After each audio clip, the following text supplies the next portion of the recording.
The budget, of course, the last budget before a general election in France next year, so that's one to watch. Now, let's get to the inside track on new methods businesses are using to talk to their customers online.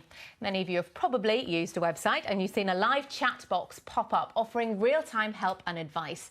Well, these are the kinds of services being produced by Intercom, a company focused on changing consumer communication. The firm says its products are designed to feel like the messaging apps you use every day and allow businesses to talk to consumers via those apps on websites as well as across social media and email.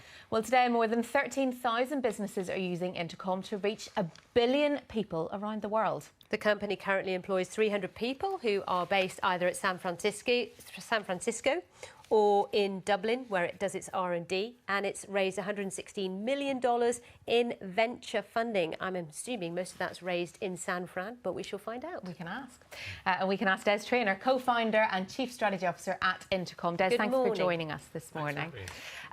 So yeah, let's ask that question first. Where do you manage to raise your funding? Is it easier in Ireland or easier in the US? It's phenomenally easier in San Francisco. You raise more money at better valuations. People are so much more optimistic. There's a lot more money there. It's the place to do it. I must admit, that's what everybody's telling us. It's something we looked into in depth last week at the BBC, and many were saying, you go to Silicon Valley, you can raise amounts of money in one day that you take months to raise in Europe. That's just the way it is. You'll get term sheets, which is basically an offer to invest in your company. You'll get those within 24 hours at great prices with like very experienced investors, and the experience in Europe is just substantially different. There's no other way to put it. And I say that as like somebody who's proud to be European, but actors go to Hollywood, soccer players come to the Premier League, startups go to the Valley.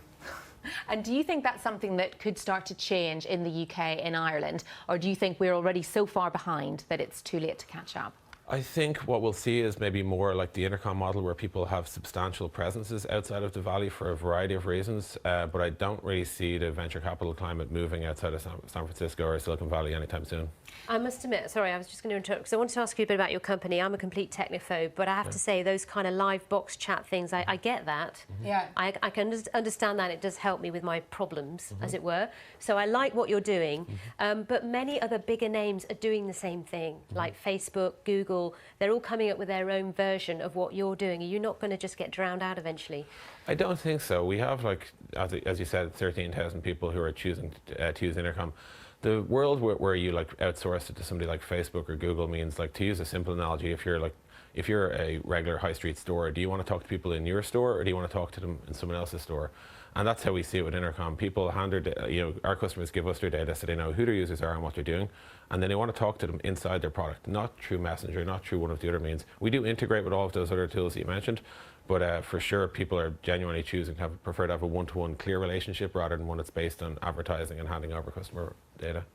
Now, there is quite a lot of Irish people over in Silicon Valley working on tech. There is a special relationship between Ireland and Silicon Valley. We've seen recently in the headlines lots of coverage of tax issues with Apple and Ireland. What's your opinion on that?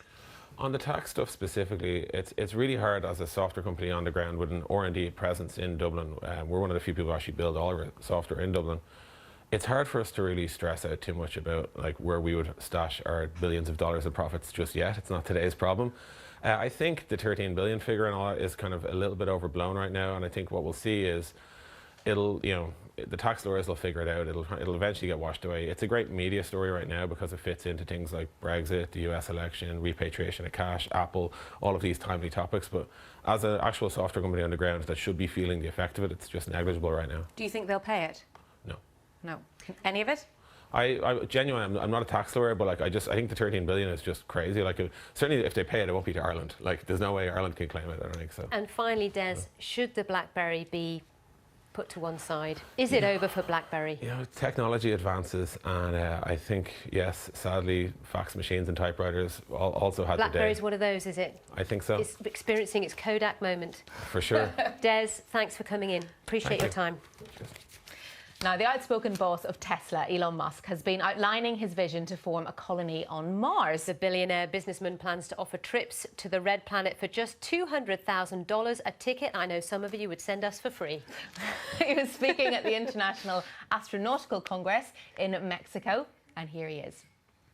Really, the key is making this affordable to almost anyone who wants to go.